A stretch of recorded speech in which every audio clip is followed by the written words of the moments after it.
आप सब ने रविवार को भारत पाकिस्तान का मैच तो देखा ही होगा। आप में से बहुत सारे लोगों ने अपने बहुत सारे काम छोड़ दिए होंगे, एक हफ्ते पहले से तैयारी करनी शुरू कर दी होगी कि रविवार को शाम को आपको ये मैच हर हालत में देखना ही है। और आप में से बहुत सारे लोगों के दिल में अब तक भी उस मैच का दर्द जरूर होगा। और अब तक क्रिकेट की भाषा में आपने उसके बहुत सारे विश्लेषण भी सुन लिए होंगे। टीम सिलेक्शन से लेकर पिच की कंडीशन तक, दुबई का मौसम और खिलाड़ियों के प्रदर्शन तक, सबका विश्लेषण आप क्रिकेट के अलग अलग एक्सपर्ट से, क्रिकेट के पुराने खिलाड़ियों से देख चुके होंगे, सुन चुके होंगे। लेकिन हम आज इस मैच का एक बिल्कुल अलग विश्लेषण करेंगे और ये सामाजिक विश्लेषण होगा। सच ये है कि ये दो टीमों के बीच खेला गया एक ऐसा मैच था जिसमें पाकिस्तान की टीम जीत गई और भारत की टीम हार गई। इससे ज्यादा कुछ नहीं होना चाहिए था। जैसा कि वर्ल्ड कप में कोई भी दो टीमें खेलती हैं, एक टीम हारती है और एक जीतती है और वो मैच वहीं समाप्त हो जाता है। लेकिन इस मैच के साथ ऐसा नहीं हुआ। भारत के लोगों को जो बात सबसे ज्यादा बुरी लगी वो ये कि हमारी टीम बिना लड़े ही बुरी तरह से हार गई, यानी 10 विकेट से हार गई। यह मैच तो 40 ओवर्स के बाद समाप्त हो गया, लेकिन उसके बाद से अब भारत और पाकिस्तान के बीच एक नया मैच खेला जा रहा है। और यह मैच है दोनों देशों के समाज के बीच, यह मैच है दो धर्मों के बीच, यह मैच है दोनों देशों के नेताओं के बीच और उन नेताओं की ट्रोल आर्मीज के बीच। आज हम आपको इसी मैच का एक सामाजिक विश्लेषण दिखाएंगे और साथ ही आपको यह भी बताएंगे कि भारत के करोड़पति खिलाड़ी पाकिस्तान के लोअर मिडिल क्लास खिलाड़ियों से इतनी बुरी तरह से कैसे हारे। लेकिन उससे पहले हम आपको कुछ तस्वीरें दिखाना चाहते हैं जिन्हें देखकर आपका दर्द शायद और बढ़ जाएगा। रविवार के मैच में पाकिस्तान की जीत के बाद हमारे ही देश के कुछ लोगों ने पटाखे फोड़कर जश्न मनाया और पाकिस्तान जिंदाबाद के नारे भी हमारे ही इस देश में लगे। अब जो वीडियो हम आपको दिखा रहे हैं, यह वीडियो श्रीनगर मेडिकल कॉलेज के गर्ल्स हॉस्टल का है, जहां पाकिस्तान की जीत पर 100 से ज्यादा लड़कियों ने देश विरोधी नारे लगाए और एक दूसरे का मुंह मीठा भी कराया, यानी मिठाइयां बांटी। इस वीडियो में आप एक लड़की को भी देख सकते हैं जो एक टेबल पर खड़े होकर अपनी खुशी का इजहार कर रही है और पाकिस्तान जिंदाबाद के नारे खुलेआम लगा रही है। आप भी देखिए।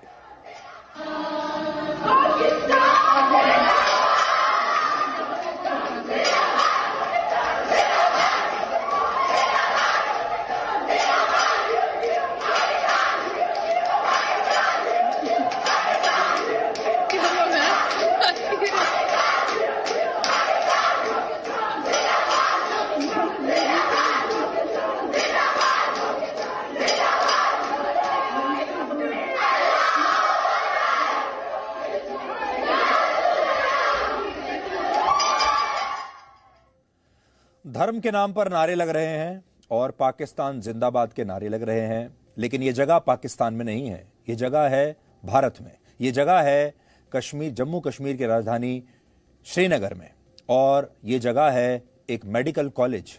100 से ज्यादा ये जो लड़कियां आपको दिख रही हैं, ये कुछ वर्षों के बाद डॉक्टर बन जाएंगी। ये वो लड़कियां हैं और इनके वो परिवार हैं जो भारत के कॉलेज में पढ़ना चाहते हैं, अपनी पढ़ाई के लिए भारत सरकार से पूरी सुविधाएं लेना चाहते हैं, भारत सरकार से स्कॉलरशिप लेना चाहते हैं, कॉलेज भी भारत सरकार से लेना चाहते हैं, आगे नौकरियां भी भारत सरकार से ही लेना चाहते हैं, पासपोर्ट भी भारत से ही लेना चाहते हैं और इसके बाद जो तमाम सुविधाएं इन्हें मिलेंगी वो भी सब भारत सरकार से ही मिलेंगी। और अगर नहीं मिली तो ये उसके खिलाफ जबरदस्त आवाज भी उठाएंगी, कहेंगी कि हमारे साथ नाइंसाफी हो रही है, फिर कहेंगी कि हमारे जो नाइंसाफी हमारे साथ हो रही है वो धर्म के नाम पर हो रही है। लेकिन इनके मन में पाकिस्तान बसा हुआ है। एक और बात, ये लड़कियां जब डॉक्टर बन जाएंगी तो जाहिर है हमारे ही देश के अस्पतालों में काम करने के लिए भी जाएंगी। कुछ लड़कियां हो सकता है कश्मीर के अस्पतालों में काम करें, हो सकता है कुछ लड़कियां देश के बाकी अस्पतालों में भी काम करें। अब सोचिए, वो डॉक्टर या वो सरकारी कर्मचारी जिसके मन में पाकिस्तान के लिए प्रेम हो और अपने देश के लिए दुश्मनी हो, अपने देश के लिए कड़वाहट हो, जब ये लोग अस्पतालों में डॉक्टर बनकर जाएंगे और आप सबका इलाज करेंगे, तब क्या होगा? यह बहुत चिंताजनक बात है। यह एक टाइम बॉम्ब जैसी स्थिति है हमारे देश में। हम आपको ये तो नहीं बता सकते कि ये वीडियो हमें कहां से मिला है, लेकिन हम इस वीडियो की पुष्टि जरूर कर सकते हैं और हमें आज ये भी पता चला कि जम्मू कश्मीर पुलिस इस वीडियो की जांच आगे चलकर कर सकती है। श्रीनगर के शेर Kashmir institute of medical sciences का भी एक और वीडियो आज हमें मिला है, जिसमें 50 से ज्यादा लड़के पाकिस्तान की जीत का जश्न मनाते हुए आपको दिख जाएंगे। तो जम्मू कश्मीर का एक और बॉयज हॉस्टल देखिए, एक और कॉलेज का अब आपके सामने है।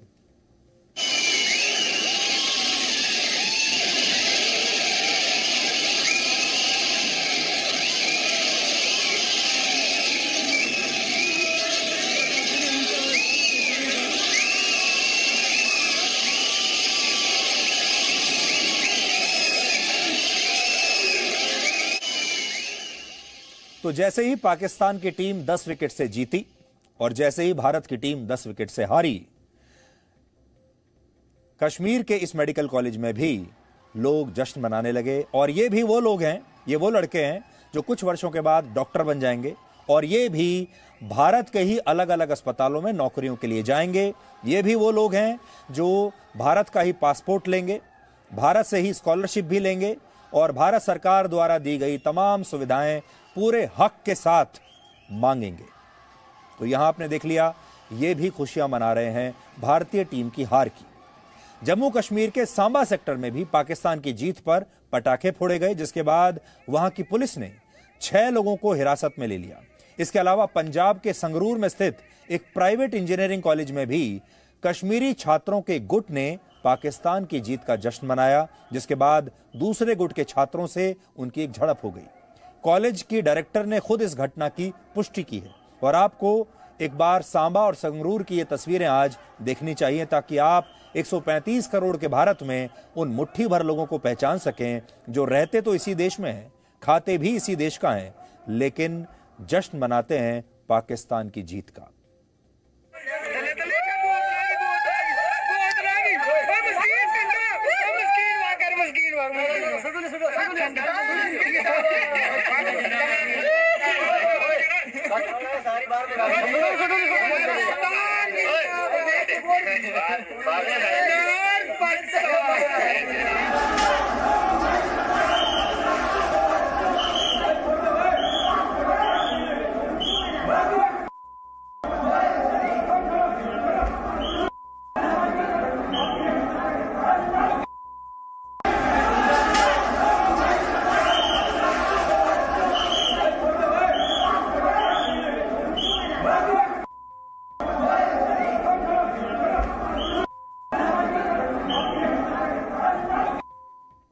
ये बहुत दुख का विषय है और ये लोग जो भारत के कॉलेजों में पढ़ रहे हैं, भारत सरकार द्वारा दी गई सारी सुविधाओं का पूरा फायदा उठा रहे हैं और भारत में जो सुविधाएं और जो अधिकार हमें और आपको मिलते हैं, वही अधिकार वही सुविधाएं इन्हें भी मिलती हैं। और ये भी हमारे और आपकी तरह ही भारत के अलग अलग कॉलेजेस में पढ़ रहे हैं और आगे चलकर भारत के अलग अलग कंपनियों में, चाहे सरकार में हो या गैर सरकारी संस्थान में हो, ये आगे चलकर वहां नौकरी करेंगे। और हो सकता है इनमें से कई लोगों की मुलाकात आगे भविष्य में आपके साथ भी होगी, लेकिन आप इन्हें तब पहचान नहीं पाएंगे। आपको ये एक बार भी पता नहीं चलेगा कि इनके दिल में पाकिस्तान बसता है। आज हम इन लोगों से ये कहना चाहते हैं कि अगर ये लोग भारत से इतने ही दुखी हैं, भारत में इतने दुखी हैं, तो फिर ये पाकिस्तान क्यों नहीं चले जाते? ये चाहें तो पाकिस्तान ऑक्यूपाइड कश्मीर में जाकर वहां किसी इंजीनियरिंग कॉलेज में दाखिला ले सकते हैं, वहां किसी मेडिकल कॉलेज में दाखिला ले सकते हैं और फिर आगे चलकर पाकिस्तान में नौकरी कर सकते हैं। इनका भविष्य बहुत उज्जवल रहेगा। इन्हें हमारा ये सुझाव शायद बहुत बुरा लगेगा और फिर इनके पक्ष में कुछ लोग हमारी आलोचना भी इसी देश में रहते हुए करेंगे, क्योंकि ये सब कुछ हो रहा है धर्मनिरपेक्षता के नाम पर, यह सब कुछ हो रहा है अभिव्यक्ति की आजादी के नाम पर। ये लोग पाकिस्तान की जीत में खुशियां नहीं मना रहे। अगर ये लोग सिर्फ पाकिस्तान की जीत पर खुश होते तो भी ठीक था, लेकिन ये असल में भारत की हार का जश्न मना रहे हैं और ये बात हमें इन्हें ये सुझाव देने पर मजबूर करती है। वैसे तो एक देश के तौर पर हमें इस तरह की घटनाओं का मिलकर पूरे समाज को, पूरे देश को विरोध करना चाहिए था, लेकिन हमारे ही देश में इसके विपरीत हो रहा है और कुछ विपक्षी नेताओं के बीच पाकिस्तान जिंदाबाद के नारे लगाने वाले इन लोगों को समर्थन देने की अब होड़ लगी हुई है। इनमें सबसे पहला नाम जम्मू कश्मीर की पूर्व मुख्यमंत्री महबूबा मुफ्ती का है, जिन्होंने आज ऐसे सभी लोगों का समर्थन किया जिन्होंने पाकिस्तान की जीत का जश्न मनाया है। उन्होंने आज लिखा, पाकिस्तान की जीत का जश्न मनाने वाले कश्मीरियों के खिलाफ इतना गुस्सा क्यों? कोई ये नहीं भूल सकता कि जम्मू कश्मीर से विशेष राज्य का दर्जा छीनने के बाद मिठाइयां बांटकर कितने लोगों ने जश्न मनाया था। उन्होंने कहा है कि विराट कोहली की तरह इसे सही भावना से लें, जिन्होंने सबसे पहले पाकिस्तानी टीम को जाकर बधाई दी। महबूबा मुफ्ती को यह याद रखना चाहिए कि बधाई देने और पाकिस्तान की जीत पर पटाखे फोड़ने में और भारत की हार का जश्न मनाने में अंतर होता है, और यह अंतर ही स्पष्ट करता है कि कौन भारत की टीम में है और कौन पाकिस्तान की टीम में यहां रहते हुए भी खेल रहा है। आप इस बात को पाकिस्तान के गृह मंत्री शेख रशीद की इन बातों से भी समझ सकते हैं, जिसमें वो ये कह रहे हैं कि कल भारत के मुसलमान भी यही चाहते थे कि जीत पाकिस्तान की टीम की हो। सोचिए कितनी बड़ी बात उन्होंने कही है और भारत के मुसलमानों पर कितना बड़ा इल्जाम उन्होंने लगाया है। आज हम चाहते हैं कि भारत के जो मुसलमान हैं, जो सच्चे देशभक्त हैं, उन्हें पाकिस्तान के इस मंत्री का खंडन करना चाहिए। पाकिस्तान के इस मंत्री ने इस जीत को इस्लाम की जीत भी बताया है, यानी यह पूरा मैच हिंदू वर्सेस मुसलमान और ईद वर्सेस दिवाली का मैच बन गया है। और आज आपके सामने सवाल यह है कि ये वो लोग कौन हैं जो इस भारत पाकिस्तान के क्रिकेट मैच को असल में दो धर्मों के बीच एक मैच, या ये कह लीजिए कि दो धर्मों के बीच एक युद्ध का दर्जा देना चाहते हैं।